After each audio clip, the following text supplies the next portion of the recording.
So here she is, guys. First video of the FSYC Blazer, Project Slazer. My pretty little 4.3.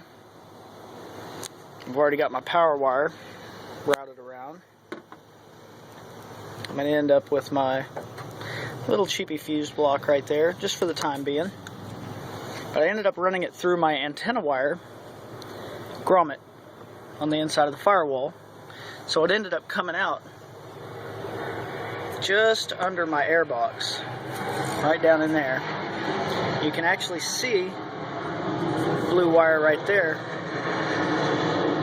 It'll lighten up a little bit for us. There it is, the blue wire. Came up and around behind my radiator overflow. Just tucked it up and around. I'm going to do a final tuck and everything once I get it all put together like I like it. But this is just something to get me going right now.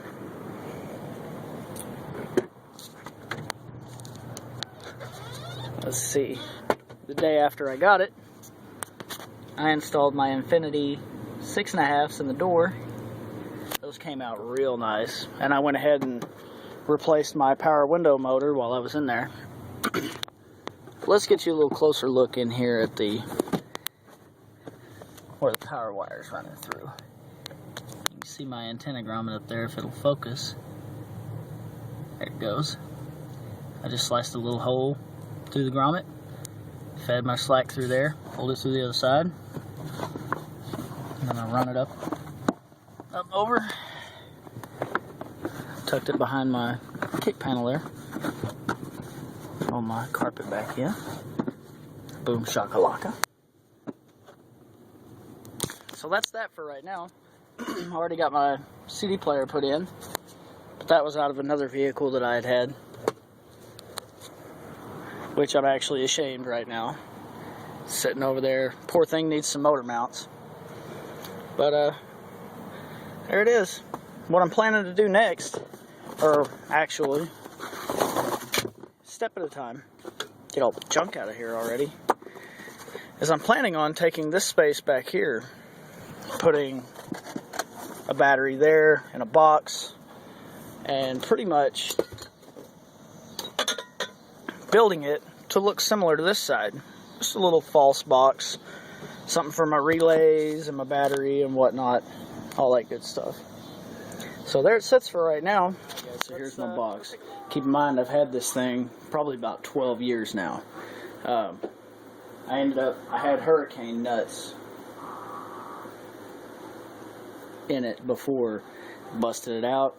I got these new subs. Well, the cutout was too small. Cutout was a little small, so I had to hollow it out. Ended up getting into where those hurricane nuts were, so I ended up putting a little backer on there. I've got one curing right now, but basically what I'm going to do is drill into those blocks back there just to give it some support, for it to clamp down. But this is what I got that's going in there. Yeah. Those are pretty machines. And they are freaking heavy too. But yeah, so there's my box that I'm currently working on right now. Just a little bit at a time. Piece by piece. Got to get it all together.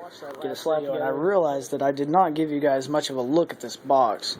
It is an awesome, awesome box. Folded port all the way back to the side.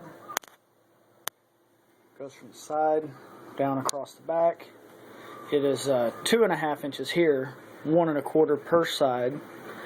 You're looking at roughly 6 or 7 inches deep on this side, 11 inches across the back, and about 13 here. Now that's the average. Take into consideration it is angled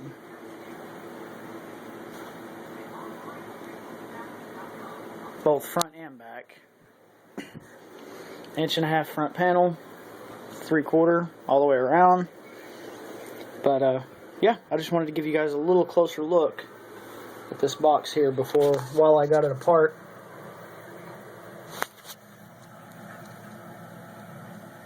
A little spray glue from a repair I had done previously. Oh well, nobody's going to be looking in there anyway.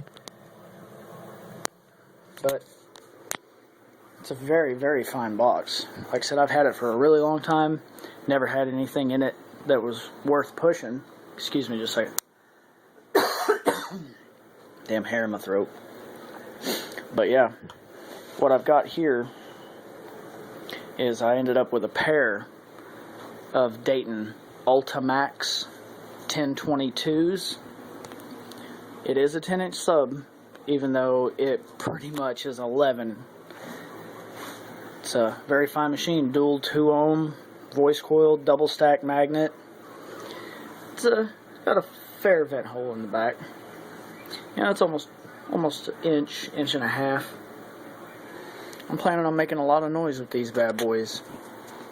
So, stay in touch. Keep watching. I'll keep posting.